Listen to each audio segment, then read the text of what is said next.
Tôt le matin du 10 janvier 2021, des policiers frappèrent à la porte de l'appartement numéro 48, rue Gogol, dans un quartier tranquille de Novgorod. Depuis plus d'une semaine, les habitants de l'immeuble se plaignaient d'une odeur étrange et désagréable émanant de cette porte. À l'intérieur se trouvait Louisa, 34 ans, épouse de l'ingénieur local Daniel. Les voisins s'étaient habitués depuis longtemps au fait que Louisa sortait rarement de chez elle et qu'au cours des derniers mois, on ne l'avait presque pas vue. Personne ne répondait qu'aux coups de sonnette répétés, alors la police décida de forcer la porte. La serrure céda rapidement. Quand la porte s'ouvrit, les agents durent se boucher le nez. L'odeur était si forte qu'ils ne purent entrer qu'au bout de quelques minutes, déjà équipés de masques respiratoires spéciaux. Dans la chambre, dans un état d'insalubrité totale, sur un lit défoncé, gisait Louisa. Il était immédiatement clair. Il était déjà impossible de l'aider. L'appartement semblait abandonné et ne correspondait absolument pas à l'aménagement habituel d'un logement. Sur le sol traînaient de vieux journaux, des bouteilles en plastique vides, des emballages alimentaires périmés depuis longtemps. Dans la salle de bain, ils découvrirent une armoire à pharmacie vide. Il n'y avait même pas d'analgésiques élémentaires ou de moyens de premier secours. Dans la cuisine, les étagères étaient presque vides. Dans le réfrigérateur ne restait qu'un pain rassis et une demi-bouteille d'eau. Au milieu de cette désolation, sur la table était visible une pile de courriers, des factures d'électricité impayées, des rappels de la banque. Personne n'avait trié ces documents depuis plusieurs semaines. Sur les murs de l'entrée, ils remarquèrent des traces de poussière et de toiles d'araignée, comme si personne n'était entré ici depuis longtemps et n'avait rien touché. Ces détails allaient bientôt devenir des indices importants. Mais pour l'instant, ils n'apparaissaient que comme des symptômes d'un abandon profond. Immédiatement après l'ouverture de l'appartement, la police découvrit que dans la pièce voisine était assis le mari de Louisa, Daniel, un homme de 39 ans, ingénieur dans une usine locale. Son état était grave, le regard défocalisé, les mains légèrement tremblantes. À la question des policiers sur pourquoi il n'avait pas signalé plus tôt, Daniel répondit qu'il avait découvert Louisa à l'instant, littéralement le matin du jour précédent. Il affirmait être rentré du travail et avoir vu qu'elle allait mal. Il avait essayé de la réveiller, mais avait compris qu'il était trop tard et par conséquent, selon ses dires, il était sous le choc et ne pouvait rassembler ses pensées pour appeler la police. Cela semblait convaincant, mais suscitait de la méfiance. Il était difficile de croire que l'odeur et l'environnement, qui s'étaient manifestement formés non pas en un jour, ne l'avaient pas inquiété auparavant. Pendant qu'une équipe de criminologues travaillait avec Daniel, les voisins rapportèrent à la police un autre détail important. Une fois par mois, une personne que les voisins appelaient le travailleur médical venait voir Louisa. Il venait brièvement, environ une demi-heure, puis disparaissait rapidement. Aucun des voisins ne pouvait donner son nom ou ses caractéristiques physiques, si ce n'est qu'il était vêtu d'un uniforme médical, et apparemment, aucun des voisins ne le connaissait personnellement. Cela ajoutait de l'incertitude à l'affaire. Qui était-il? Et pourquoi apparaissait-il si rarement? Il n'y avait pas encore de réponse. Initialement, le tableau de l'incident semblait tout à fait typique des cas que les policiers avaient déjà rencontrés. Une détérioration soudaine de l'état de santé peut être causée par une maladie chronique ou un malaise soudain. Dans des conditions de négligence et sans soins médicaux, cela semblait une explication logique. Les policiers notèrent préliminairement dans le procès verbal qu'il s'agissait probablement d'un accident tragique. Cette version permettait d'expliquer facilement ce qui s'était passé, sans susciter de soupçons supplémentaires. Cependant, les agents expérimentés notaient des détails qui sortaient du tableau général. L'absence absolue de médicaments, l'appartement abandonné et surtout, la réaction extrêmement étrange du mari qui, bien qu'étant conscient, semblait ne pas remarquer ce qui se passait sous son nez. Tard dans la soirée du même jour, le commissariat reçut les conclusions préliminaires du médecin légiste. Il communiqua un détail important et inattendu. D'après l'état de Louisa, il était évident qu'elle se trouvait dans cette situation depuis au moins 3 semaines. 3 semaines, et non un jour, comme l'affirmait Daniel. Cela signifiait que le mari soit induisait intentionnellement la police en erreur, soit ne comprenait absolument pas ce qui se passait autour de lui. Les deux versions semblaient étranges et nécessitaient une vérification supplémentaire. Cependant, l'expert ne communiqua pas immédiatement la cause, se limitant à cette seule information. Elle changea complètement la direction de l'enquête et remit en question la version initiale de l'accident. L'attention de la police se concentra maintenant sur une seule personne, Daniel. Les prochaines étapes étaient évidentes. Il fallait étudier minutieusement chacune de ses paroles, chacune de ses actions, et comprendre s'il était vraiment si bouleversé par ce qu'il avait vu ou s'il cachait quelque chose de plus important. Pourquoi Daniel n'avait-il pas fait appel à une aide médicale pour Louisa pendant presque 6 mois? La réponse à cette question pouvait éclairer la situation dans l'appartement où s'était produite la tragédie. Les policiers comprenaient que ce n'était pas une simple négligence, mais une décision consciente qui cachait peut-être un motif plus profond et dangereux. La première étape fut l'étude des comptes bancaires des époux. Le contrôle financier révéla un détail important et alarmant. Au cours des 6 derniers mois, des allocations sociales d'invalidité étaient régulièrement versées sur le compte personnel de Louisa. Les montants étaient modestes, environ 15 000 roubles par mois, mais le fait même était plus important. L'argent arrivait régulièrement et était tout aussi régulièrement retiré. La dernière opération avait eu lieu seulement quelques jours avant que la police n'ouvre la porte de l'appartement. Le retrait des fonds se faisait au même distributeur automatique, à quelques minutes à pied de la maison des époux, généralement tard le soir. Sur les enregistrements des caméras de surveillance, on voyait distinctement Daniel venir régulièrement, 1 fois par mois, à ce distributeur et retirer l'argent. Aucune autre personne n'était visible sur les enregistrements. La vérification ne trouva aucune trace indiquant que l'argent retiré servait à payer les services publics ou à acheter des médicaments. Au contraire, les factures étaient en retard. Les médicaments étaient absents de l'appartement. La nourriture était également pratiquement inexistante. Ainsi, l'argent partait ailleurs, et cette question devint cruciale à ce stade de l'enquête. Quand la police interrogea à nouveau Daniel, lui présentant les relevés bancaires, celui-ci resta calme, mais ses réponses ne convainquirent pas l'enquête. Il affirmait que tout l'argent servait à payer les services d'une aide-soignante qu'il avait personnellement engagée pour s'occuper de Louisa. Cette explication aurait pu sembler convaincante si Daniel avait pu confirmer ses dires par des documents quelconques, contrats, reçus, virements bancaires ou au moins le numéro de téléphone de l'aide-soignante elle-même. Mais rien de tout cela ne fut présenté. Il invoquait des relations de confiance, le fait que le paiement se faisait en liquide et qu'il lui était plus commode de ne pas officialiser les services, économisant temps et argent. Les policiers consignèrent ces paroles dans le procès-verbal, mais compte tenu de la situation, elles semblaient extrêmement douteuses. La situation s'aggrava encore quand il s'avéra que les voisins n'avaient jamais vu une femme étrangère entrer régulièrement dans l'appartement, à l'exception de ce mystérieux travailleur médical. Et ces visites, comme établi précédemment, se produisaient extrêmement rarement et ne duraient pas plus d'1 demi-heure. La police commença à pencher vers la version du motif financier. Le fait que Daniel retirait régulièrement les allocations sociales de Louisa, sans lui assurer aucun soin, s'inscrivait dans un schéma logique d'escroquerie banale. Compte tenu de l'état de l'appartement et de ce qui s'y passait, un tel motif était évident. L'aide sociale arrivait régulièrement et l'absence de tout contrôle de la part des services sociaux permettait de disposer facilement de l'argent. On supposait que Daniel cachait intentionnellement la détérioration de l'état de Louisa, continuant à recevoir les allocations. Cependant, malgré la logique et la simplicité de cette version, elle restait ouverte.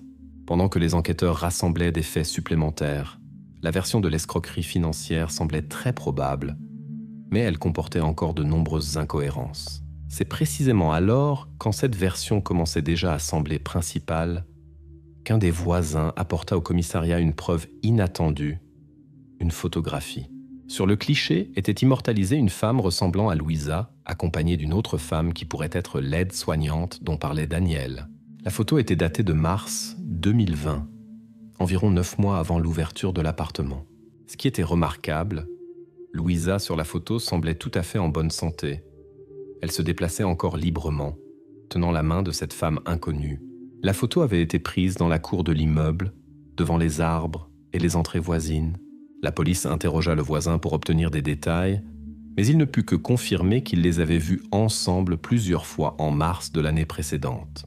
Il considérait cette femme comme une assistante de Louisa, mais, comme il s'avéra, personne ne l'avait plus vue dans les mois suivants. Ainsi, une nouvelle tâche se présenta à la police. Identifier la personne sur le cliché et découvrir pourquoi elle n'apparaissait plus, si jamais elle avait été l'aide-soignante dont parlait Daniel. Pour l'instant, cette photo ne faisait qu'ajouter des mystères, laissant l'enquête sans réponse claire. Cette preuve ouvrit un tournant inattendu, forçant les enquêteurs à reconsidérer toutes les informations et tout ce qu'avait dit Daniel. La situation devenait de plus en plus embrouillée. Les enquêteurs comprirent que derrière une simple escroquerie pouvait se cacher quelque chose de beaucoup plus complexe et sombre qu'ils ne soupçonnaient même pas encore. Personne dans l'entourage de Louisa ne comprenait pourquoi elle s'était retrouvée seule en voiture sur une route déserte la nuit, quand l'accident s'était produit. À cette période, Louisa et Daniel étaient mariés depuis plusieurs années déjà, et les connaissances les percevaient trop comme un couple calme, ne se distinguant en rien. D'autant plus étrange semblait le fait que Louisa se soit retrouvée seule au volant au milieu de la nuit, sans raison claire et, apparemment, à l'insu de son époux.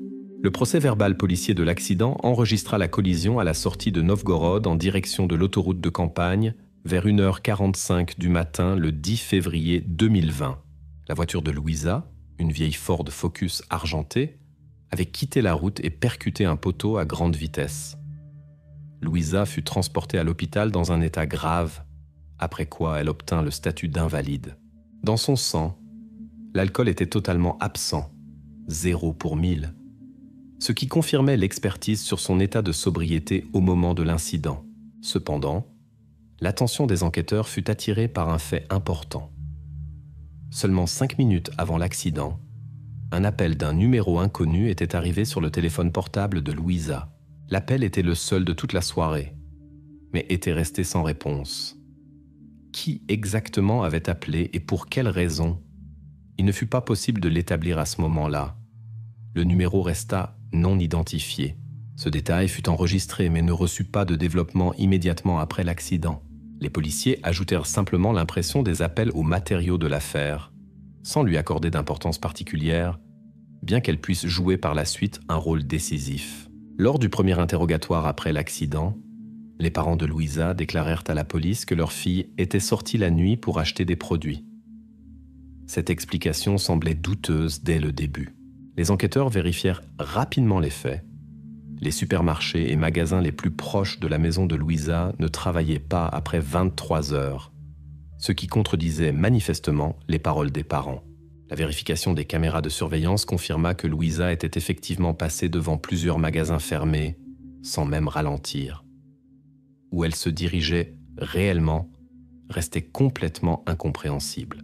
Daniel, à ce moment-là, se trouvait à la maison et, selon ses dires, dormait et ne savait rien de sa sortie nocturne. Ces témoignages coïncidaient avec ceux des voisins, qui affirmaient là que dans l'appartement des époux cette nuit-là, tout était calme. Il semblait que le mari n'avait généralement pas fait attention à l'absence de Louisa, du moins jusqu'à l'appel de l'hôpital. L'enquête s'intéressa à l'abonné inconnu, dont l'appel était arrivé directement avant l'accident. Une version fut émise selon laquelle l'appelant pouvait être lié à l'accident lui-même. Peut-être Louisa tentait-elle de fuir quelqu'un, ou au contraire, se rendait-elle chez quelqu'un sur un appel urgent. La détaillisation de l'appel fut faite, mais le numéro appartenait à une carte SIM anonyme, achetée sans enregistrement ni trace. Il ne fut pas possible d'identifier immédiatement l'appelant, et les enquêteurs supposèrent que cela pouvait être quelqu'un de l'entourage de Louisa, dont elle ne parlait même pas à ses proches parents. Dans sa liste de contacts, ce numéro ne figurait pas, et aucune des connaissances de Louisa ne reconnut ce téléphone lors des interrogatoires ultérieurs. S'ouvrit une nouvelle ligne d'enquête complètement obscure. Cela pouvait-il être un harceleur ou une personne qui avait forcé Louisa à quitter sa maison au milieu de la nuit? Pour l'instant, ce n'était qu'une hypothèse, mais importante et nécessitant vérification. Quelques jours après l'accident, les enquêteurs découvrirent une autre bizarrerie, à laquelle personne n'avait d'abord prêté attention. Lors de l'examen de la voiture de Louisa, il s'avéra que son téléphone portable avait disparu sans laisser de traces. Il ne fut trouvé ni dans l'habitacle de la voiture, ni sur le lieu de l'accident, ni à la maison, où la police se rendit plus tard pour un examen supplémentaire. Daniel assurait que le téléphone de son épouse était toujours avec elle et qu'il ne l'avait pas vu après l'incident. Les médecins des secours ne se souvenaient pas non plus que le téléphone se trouvait près de Louisa au moment de l'hospitalisation. Ce fait compliqua encore plus la situation car c'était précisément l'appareil mobile qui aurait pu donner des réponses aux principales questions sur l'itinéraire, les contacts et les motifs du voyage nocturne de Louisa. Le téléphone semblait s'être volatilisé, comme si quelqu'un l'avait intentionnellement pris ou détruit après l'accident. Ce détail força à nouveau les enquêteurs à réfléchir sur le caractère accidentel de cet accident. Et si quelqu'un ne se cachait pas derrière, qui ne voulait pas que son lien avec Louisa soit connu? Tout cela ne fit que renforcer les soupçons et créa un terrain pour de futures découvertes qui pouvaient complètement bouleverser la représentation de ce qui se passait dans la vie de Louisa avant son invalidité. L'enquête devait aller beaucoup plus profondément qu'il ne semblait au début, mais maintenant une chose était claire. La clé de l'énigme se cachait précisément dans le téléphone disparu et l'abonné inconnu, dont l'appel était resté sans réponse. L'enquête avançait lentement, jusqu'à ce qu'un événement inattendu se produise qui changea radicalement le tableau de la situation. Le matin du 15 janvier 2021, les ouvriers du service communal de Novgorod commencèrent la réparation des canalisations dans le sous-sol de l'immeuble où vivait le couple. Un des plombiers remarqua quelque chose d'inhabituel parmi la saleté et les détritus. C'était un vieux smartphone modèle Samsung Galaxy A50 de 2019, couvert d'une épaisse couche de saleté, mais étonnamment intact. Le smartphone se trouvait directement près de la colonne d'égout située exactement sous l'appartement de Louisa et Daniel. La découverte suscita un intérêt immédiat de la police. Le téléphone fut rapidement transmis aux experts. Et bientôt arriva la confirmation. La carte SIM à l'intérieur de l'appareil appartenait à Louisa. La vérification des données conservées en mémoire montra rapidement plusieurs points clés qui étaient auparavant inconnus de l'enquête. La découverte la plus importante fut les journaux d'appel. Il s'avéra que dans la nuit du 15 août 2020, Louisa avait essayé à plusieurs reprises de joindre son mari. Dans la mémoire du téléphone se trouvaient 5 appels sortant vers le numéro de Daniel. Chaque appel durait seulement quelques secondes et restait sans réponse. C'est précisément à cette époque que Louisa cessa brutalement de sortir de chez elle, et ses contacts avec le monde extérieur se réduisirent presque à zéro. Ce fait nécessitait une étude approfondie et posait de nouvelles questions à Daniel devant la police, qui ne s'était même pas posée jusqu'à présent. Daniel fut convoqué à la police et on lui présenta la découverte. On lui montra le téléphone en racontant où exactement il avait été découvert et ce que contenait la mémoire de l'appareil. La réaction de Daniel surprit même les enquêteurs expérimentés. Il semblait absolument indifférent. Il déclara brièvement et sèchement « Je ne savais pas que le téléphone avait été trouvé ». Après quoi il se tut et n'ajouta rien de plus. Pas une seule question sur comment le téléphone s'était retrouvé sous son appartement, Daniel ne la posa. Il semblait attendre cette information et ne la considérait pas surprenante ou méritant attention. L'enquête enregistra son silence et son calme dans le procès-verbal, notant cette réaction comme extrêmement étrange et suspecte. La police commença immédiatement à explorer plusieurs versions possibles de l'apparition du téléphone dans le sous-sol. Une des versions fut la supposition que quelqu'un d'étranger avait intentionnellement jeté l'appareil dans la colonne d'égout pour créer l'illusion de disparition et cacher les traces. Une telle version semblait convaincante, surtout compte tenu du comportement de Daniel, qui ne manifesta aucune surprise. On avait l'impression que le téléphone avait pu s'y retrouver avec l'aide d'une personne extérieure, cherchant à brouiller les pistes ou à diriger les soupçons sur le mari. Il était facile de croire à cette version compte tenu du cours général de l'enquête, mais elle n'avait pas encore de confirmation. Un jour après la découverte du téléphone, le spécialiste en données numériques termina la restauration du contenu de l'appareil et communiqua un autre fait crucial. Parmi les derniers fichiers se trouvaient des photographies, datées du 10 décembre 2020. Sur plusieurs clichés étaient immortalisés des draps avec des traces de sang. Les photographies semblaient en prise au hasard, dans la précipitation et sous un mauvais éclairage. Cependant, les traces de sang sur elles étaient distinctement visibles. De plus, partiellement sur les photos apparaissaient des mains, mais il était encore impossible d'établir à qui exactement elles appartenaient. L'expert nota que d'après le caractère des clichés, une chose était claire. Ils avaient été pris par quelqu'un qui se trouvait manifestement dans l'appartement et éprouvait probablement du stress ou de la précipitation. Les détails, visibles sur les photos, coïncidaient avec l'aménagement de la chambre de Louisa et Daniel. Maintenant, l'enquête faisait face à une tâche complètement nouvelle. Comprendre à qui appartenaient les mains immortalisées sur les photographies et dans quelles circonstances ces traces de sang étaient apparues.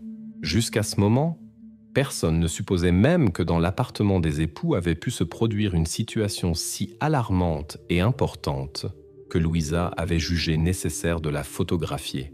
D'autant plus qu'immédiatement après cela, le téléphone avait manifestement été jeté par quelqu'un qui voulait se débarrasser de preuves possibles.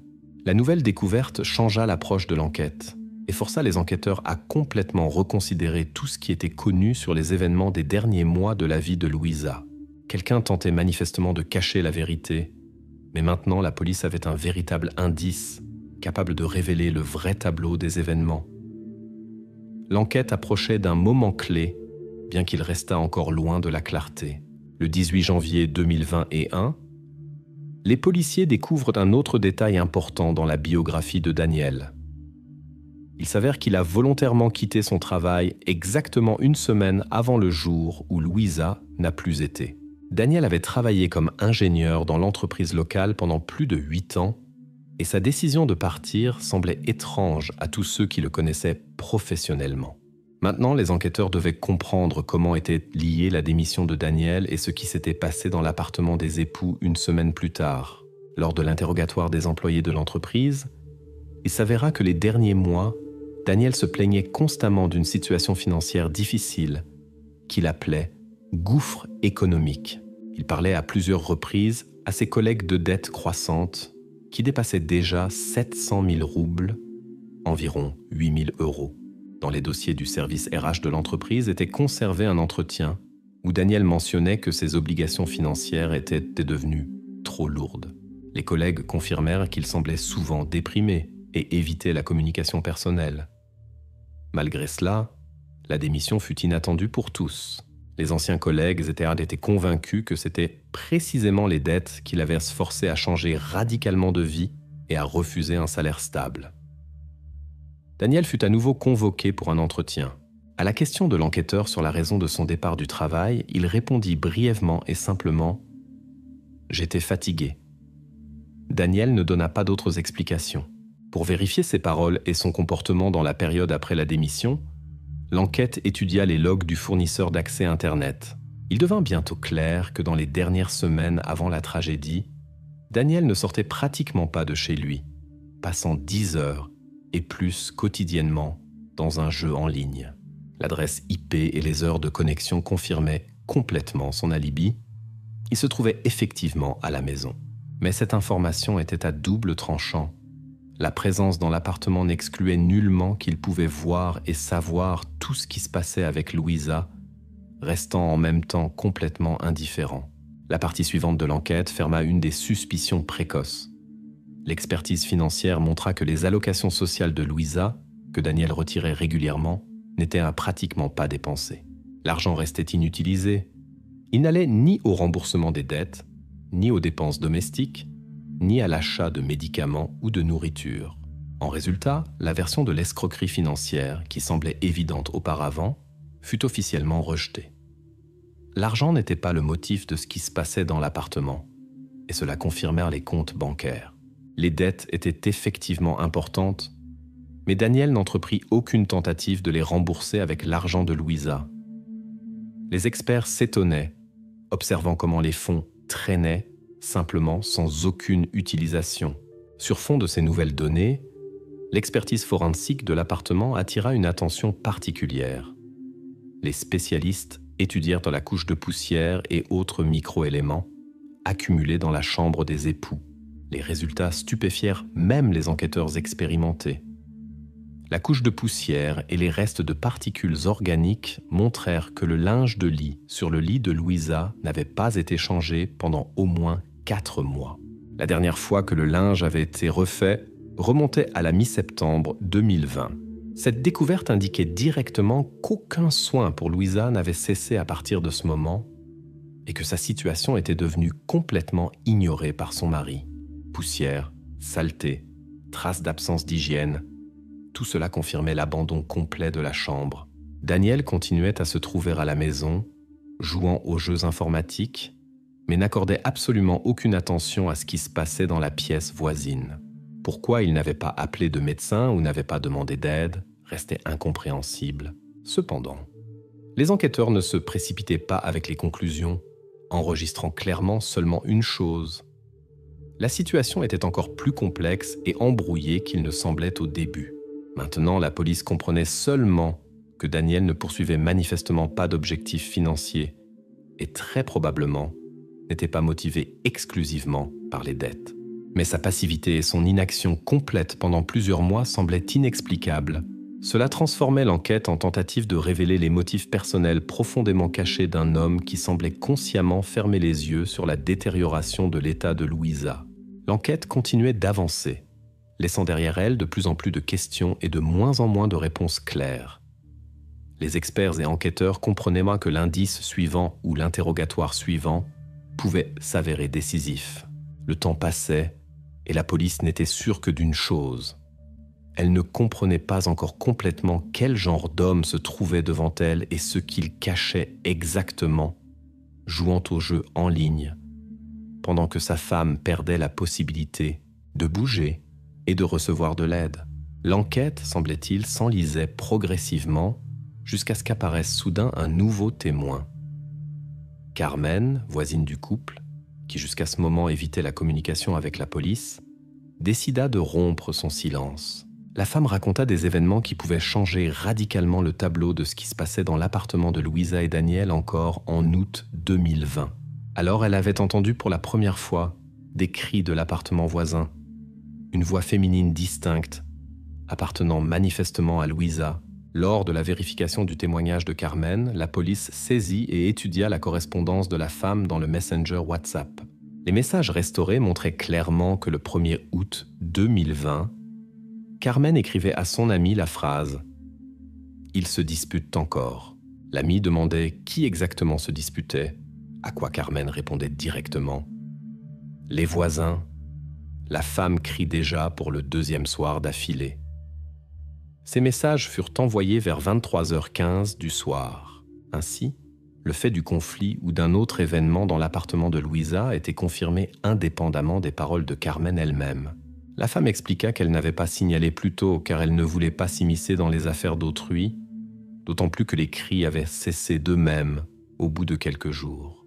Quand les enquêteurs convoquèrent Daniel pour éclaircir les détails des événements d'août, il se tint avec assurance et sang-froid. L'homme reconnut qu'à cette période, il passait effectivement beaucoup de temps devant l'ordinateur, jouant activement aux jeux en ligne. À la question de l'enquêteur sur les cris et disputes, il répondit rapidement et clairement « C'était simplement des émotions de jeu, rien de spécial ». Il déclara que tous les sons pouvaient être causés précisément par sa passion, et non par des conflits avec sa femme. Cependant, le témoignage de Carmen contredisait complètement les paroles de Daniel. La femme insistait avec assurance que la voix qu'elle avait entendue était précisément féminine, et les cris sonnaient distinctement et clairement. Ce manquait pas des jeux, c'était Louisa. Carmen était catégorique et ne doutait pas de ses paroles. Cela plaça l'enquête devant une contradiction sérieuse. Les deux parties insistaient sur leur vérité et chaque version nécessitait vérification. Les paroles de Carmen et la présence de messages dans son téléphone donnèrent à la police des raisons de supposer qu'en août 2020, une violence physique avait pu se produire dans l'appartement de Louisa. Cette supposition devint une nouvelle version importante de l'enquête. Bien qu'aucune donnée médicale confirmant cela directement n'existât à ce moment-là, La possibilité même nécessitait une vérification minutieuse. Les enquêteurs décidèrent qu'il était nécessaire de vérifier les dossiers médicaux de Louisa pour août et septembre, afin d'établir si elle avait demandé de l'aide ou caché son état. Pour l'instant, cette version restait ouverte et nécessitait une étude ultérieure.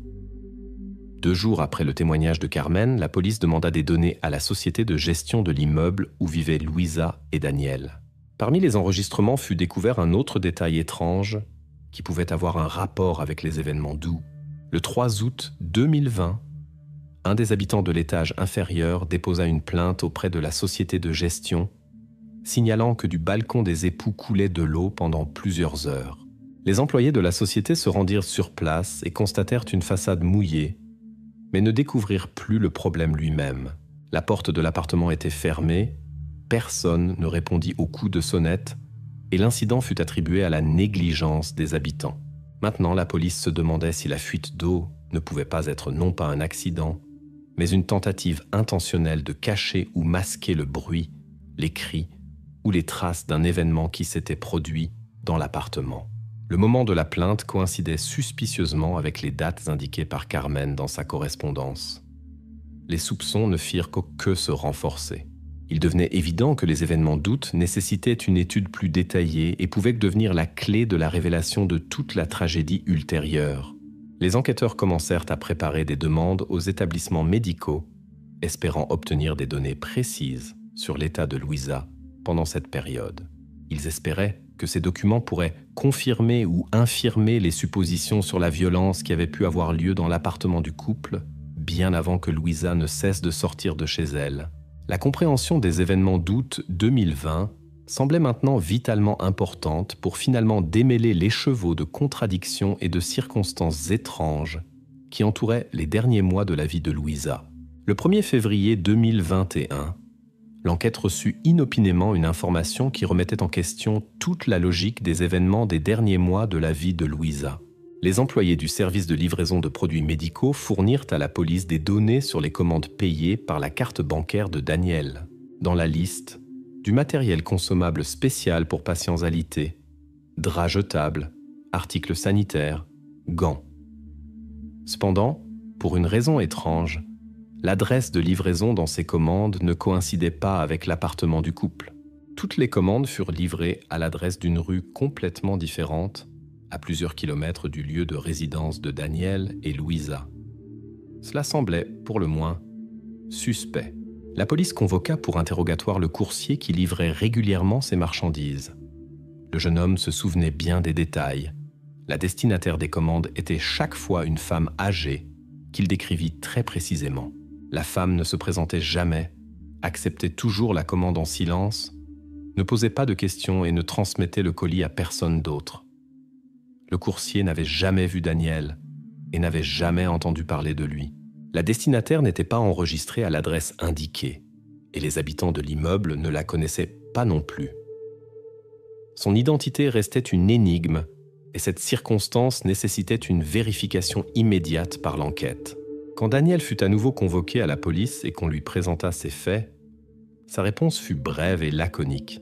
« J'ai fait erreur d'adresse. » Les enquêteurs rappelèrent qu'il y avait eu 7 commandes et qu'elles arrivaient régulièrement, presque chaque semaine.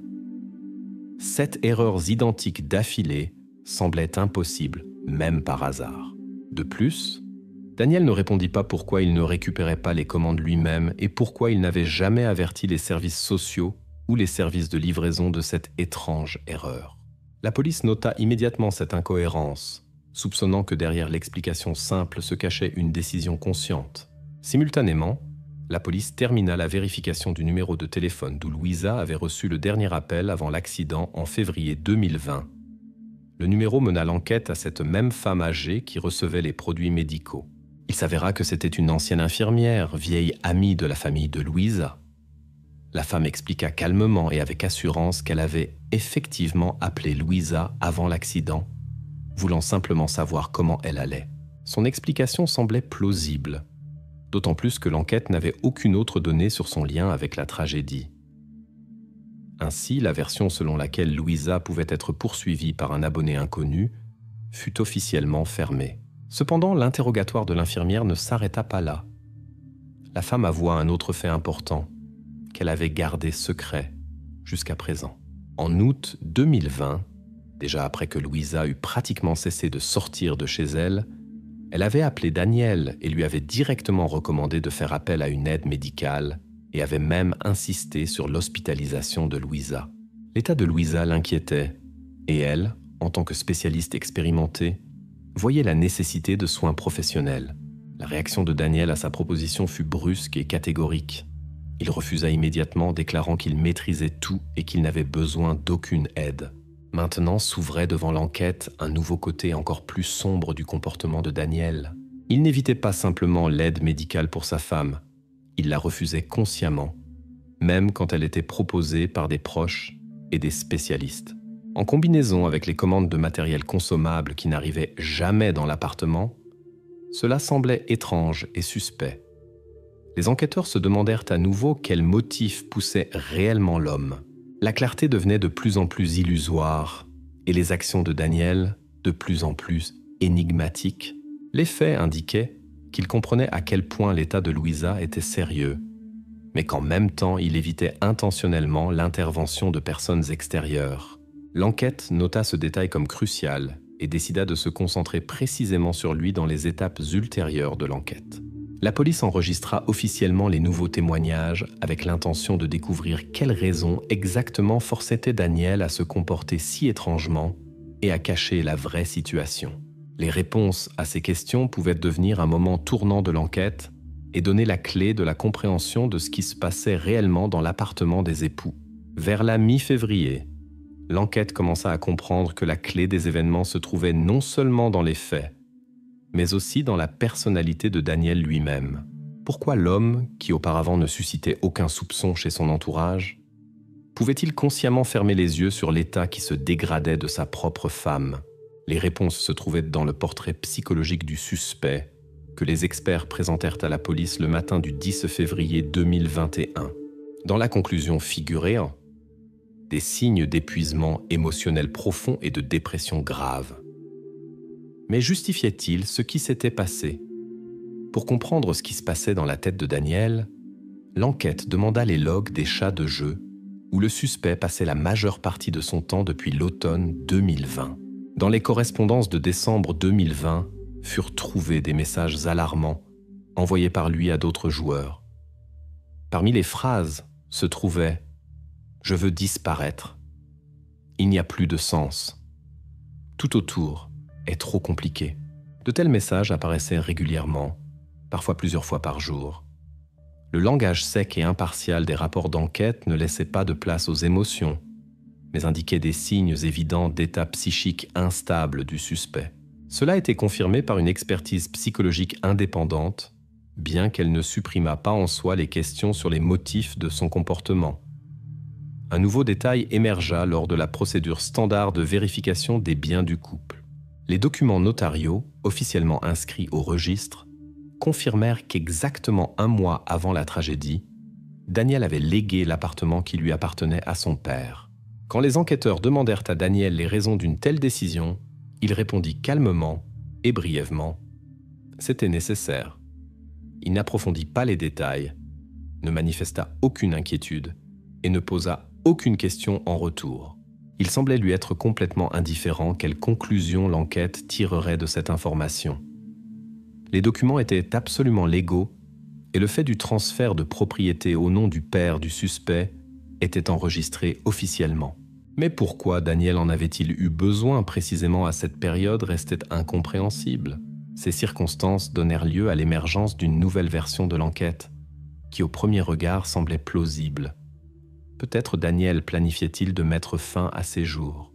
Le transfert de propriété, les messages dépressifs dans les chats de jeu, tout indiquait une préparation potentielle à un tel dénouement. Cette version aurait pu expliquer pourquoi l'homme ne manifestait si ostensiblement aucun soin pour Louisa et s'était lui-même retrouvé en isolement. Cependant, pour l'instant, la police ne tirait pas de conclusion définitive, laissant cette version au stade d'hypothèse de travail.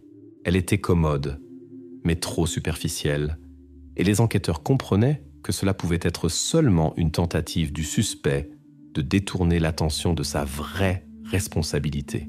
Ce même jour, le médecin légiste transmit à l'enquête une conclusion préliminaire qui ramena à nouveau l'attention à la ligne principale d'accusation. Selon les conclusions médicales, les causes de ce qui était arrivé à Louisa étaient à 100% évitables avec des soins minimaux et un appel en temps voulu à l'aide médicale. Le docteur souligna « Toute personne, même sans connaissance médicale, aurait pu remarquer l'état critique de Louisa et appeler à l'aide. » La médecine légale indiqua sèchement et sans équivoque le lien direct entre l'inaction et les conséquences. Maintenant, il ne restait à l'enquête qu'à établir définitivement les actions de Daniel étaient-elles le résultat de ses problèmes psychologiques et de sa dépression, ou se cachait-il derrière elle un calcul conscient et froid? Ses émotions et son état d'âme semblaient croire pouvoir expliquer beaucoup, mais ne justifiaient nullement ce qui s'était passé. L'enquête comprenait qu'elle se trouvait à un pas de la preuve finale de l'intention du suspect, et cela devint la priorité absolue pour les actions ultérieures. La police ne se permit ni compassion, ni pitié. Daniel apparut à leurs yeux comme un homme dont les actions ne suscitaient pas de réaction émotionnelle. Le langage sec des expertises et documents dessinait le tableau d'un homme plongé en lui-même et complètement détaché de la réalité. Maintenant, il fallait comprendre à quel point consciemment il avait permis la tragédie, et cette compréhension devait devenir le point dans l'enquête, après lequel il ne resterait plus de doute sur son vrai rôle. Il restait à l'enquête une dernière étape pour établir la vérité. L'état psychologique du suspect ne faisait qu'ajouter des complications, mais ne le dégageait pas de la culpabilité.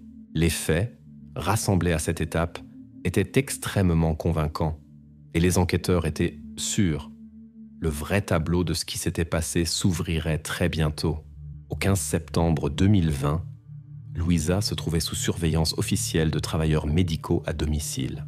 Dans son dossier médical figurait « 3 visites d'infirmières par semaine étaient obligatoires pour maintenir l'état stable de la femme après l'accident. » Mais c'est précisément à partir de cette date que soudain, toutes les visites cessèrent. Il revenait aux enquêteurs de découvrir ce qui avait servi de raison à l'arrêt soudain et inexplicable des soins médicaux et qui avait pris cette décision fatale. L'enquête demanda les données de la compagnie d'assurance qui payait les soins médicaux à domicile pour Louisa. En réponse, arriva un document contenant un refus écrit de continuer les services, daté précisément du 15 septembre 2020. Le document était signé du nom même de Louisa. Dans la compagnie d'assurance, ils confirmèrent avoir reçu l'original de la demande par courrier et n'avoir rien soupçonné d'inhabituel, car la signature était analogue aux autres documents officiels au nom de Louisa. Au premier regard, tout semblait légal, mais l'enquête ne se précipitait pas pour tirer des conclusions, attendant la conclusion définitive de l'expert graphologue. La voisine Carmen, témoin ayant donné précédemment des témoignages sur les cris de l'appartement des époux, fut à nouveau interrogée. Cette fois, son témoignage compléta le tableau des événements. Carmen confirma qu'exactement dans la nuit du refus des services médicaux, elle avait vu Daniel près du container à poubelle dans la cour de l'immeuble. L'homme jetait plusieurs grands sacs noirs, ressemblant par leur aspect à des déchets médicaux. Emballages de médicaments, gants usagés, bandages. Carmen n'y avait pas accordé d'importance à ce moment-là et n'en avait parlé à personne, car elle n'était pas au courant que les services médicaux avaient cessé. Maintenant, ses souvenirs semblaient plus qu'importants et indiquaient une décision consciente de Daniel de se débarrasser des accessoires médicaux. Quelques jours plus tard, arriva la conclusion de l'expert judiciaire graphologue. Dans la conclusion était clairement indiqué: la signature de Louisa sur le document de refus de soins médicaux avait été falsifiée personnellement par Daniel. La falsification était exécutée si soigneusement que les employés de la compagnie d'assurance l'avaient trouvée authentique. Ce fait détruisit définitivement la version de violence physique, apparue plus tôt dans le cours de l'enquête. Maintenant, l'enquête enregistra clairement le fait de l'arrêt conscient des soins pour Louisa, plaçant les actions de Daniel dans la catégorie d'inaction criminelle avec des éléments d'intention évidentes. Ce qui initialement pouvait sembler un concours de circonstances acquit une teinte criminelle complètement différente. Mais ce n'était pas encore la fin des découvertes choquantes. L'enquête demanda les enregistrements des caméras de surveillance du supermarché le plus proche où les époux faisaient habituellement leurs courses. Les enregistrements obtenus causèrent chez les enquêteurs une perplexité frôlant le dégoût. Il s'avéra que pendant le dernier mois avant la mort de Louisa, Daniel visitait le magasin exactement une fois par semaine et achetait chaque fois seulement une bouteille d'eau potable d'1,5 litre. Le dernier achat de ce type fut fait un jour avant que Louisa ne soit plus. Daniel n'achetait aucune autre nourriture ou article de première nécessité. Les enregistrements enregistraient clairement chacun de ses achats, soulignant l'ampleur du mépris absolu et même de la cruauté. Il devenait évident que le refus du service médical et le mépris des besoins de base de Louisa étaient des actions conscientes et cohérentes, dirigées contre sa santé et sa vie. Il ne restait à l'enquête qu'à qualifier juridiquement les actions de Daniel. Cependant, même maintenant, il était évident que l'enquête se trouvait à un pas du verdict final. La police gardait un ton strict et impartial, mais les faits parlaient d'eux-mêmes. Devant l'enquête se trouvait un homme qui créait consciemment et systématiquement des conditions incompatibles avec une vie normale. Les motifs de ces actes étaient l'objet d'un examen ultérieur, mais le fait de l'inaction criminelle, passant à l'intention, était déjà évident. L'enquête ne doutait pas que dans les prochains jours se produiraient des événements décisifs qui permettraient de clore définitivement l'affaire et de porter des accusations. Mais pour l'instant, la police continuait le travail pour construire une construction juridique irréprochable contre Daniel, s'appuyant sur des preuves sèches et incontestables. Vers la mi-mars, l'enquête approchait de sa fin, et il semblait que l'enquête connaissait déjà tout sur les actions de Daniel.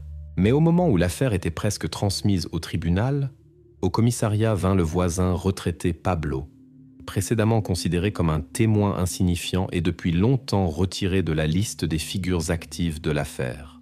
Il posa silencieusement sur la table de l'enquêteur une vieille clé USB et dit que dessus se trouvèrent des enregistrements du vidéo-enregistreur de l'entrée, fait d'août 2020 à janvier 2021.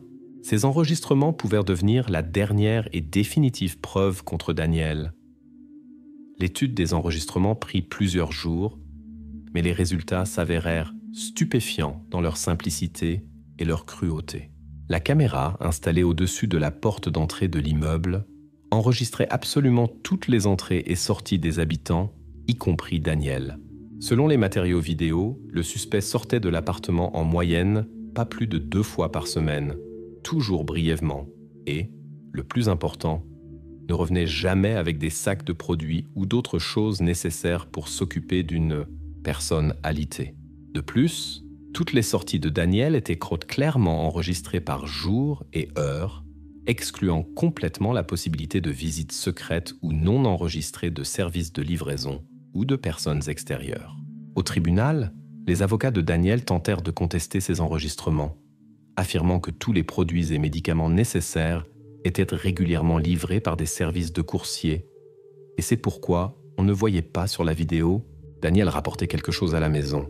Cependant, l'enquête avait déjà en main les données de tous les principaux services de coursiers de la ville, obtenues encore en février. Ces données réfutaient catégoriquement les affirmations de la défense. Aucun service de coursier n'enregistra aucune commande à l'adresse de l'appartement de Louisa et Daniel pour la période d'août 2020 à janvier 2021. Les enregistrements du vidéo-enregistreur confirmaient qu'il n'y avait effectivement eu aucune visite de coursier.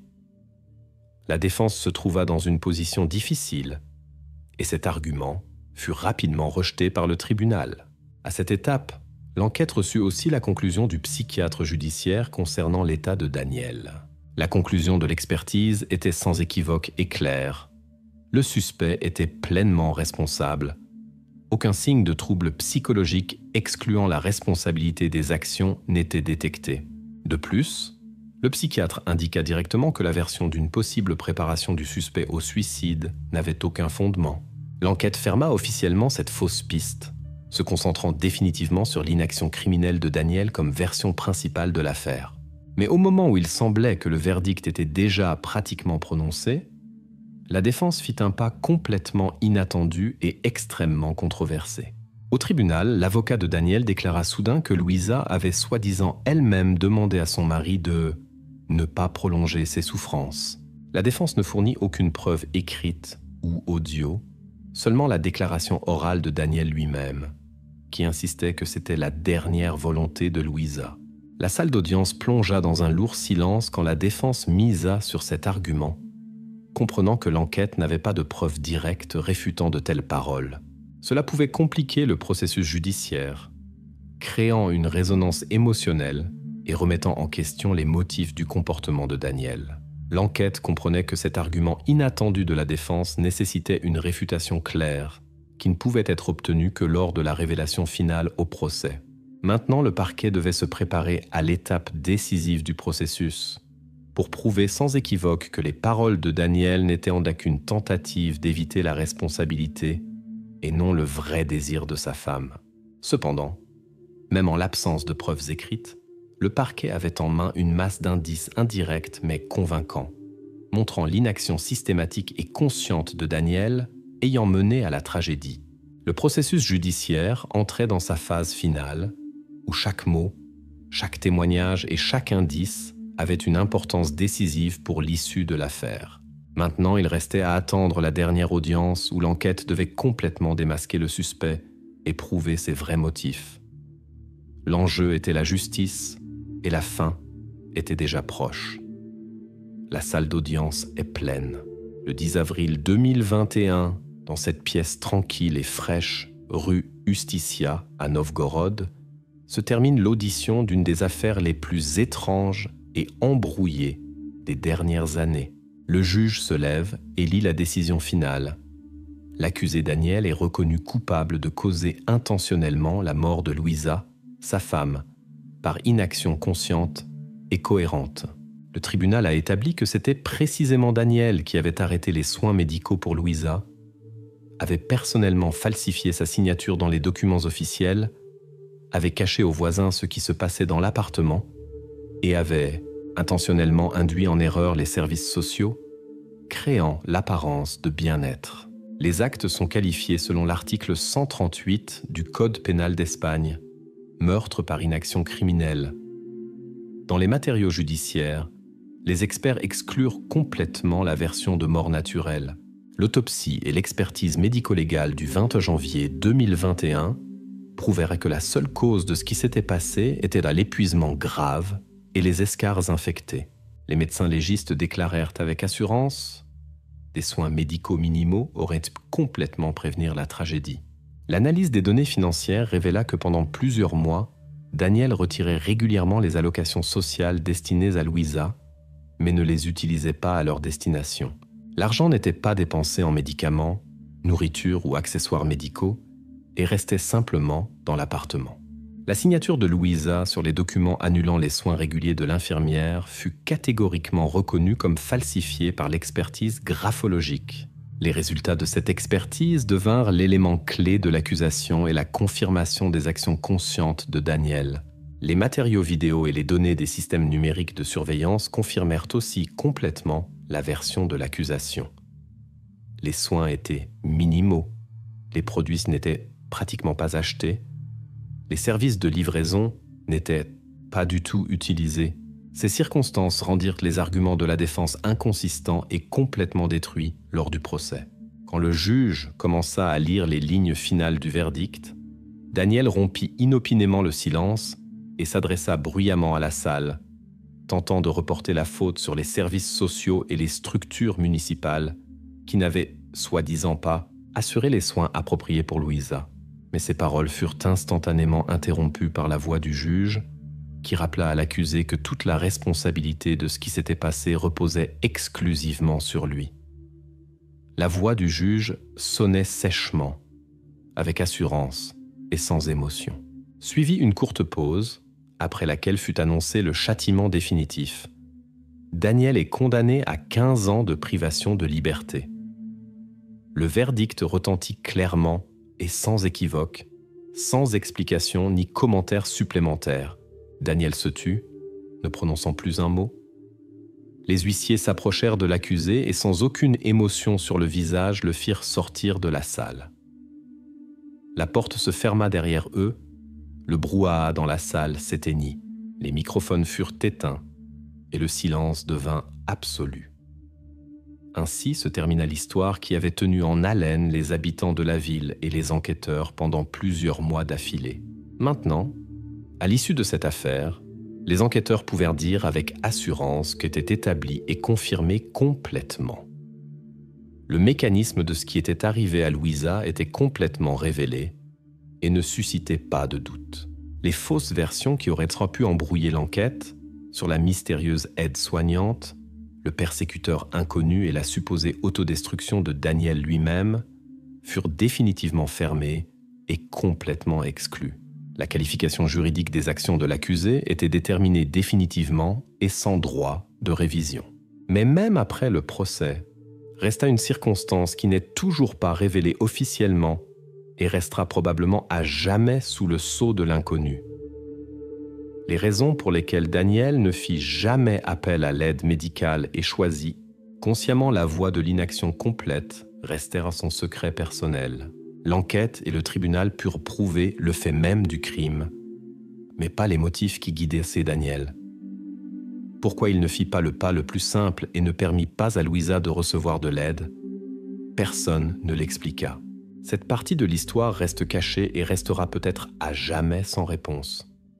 La dernière audience est terminée. L'histoire de l'affaire numéro 4 1821-2021 est officiellement close et transmise aux archives des décisions judiciaires de la ville de Novgorod. De cette affaire, personne ne parlera plus à voix haute, mais elle restera une page brillante et alarmante dans les annales de la pratique judiciaire d'Espagne, rappelant à tous ceux qui l'étudient combien est mince la frontière entre l'inaction et le crime. L'histoire de Louisa est terminée, mais sa mémoire continuera de vivre dans les archives et documents, auxquels peut-être on reviendra un jour à nouveau.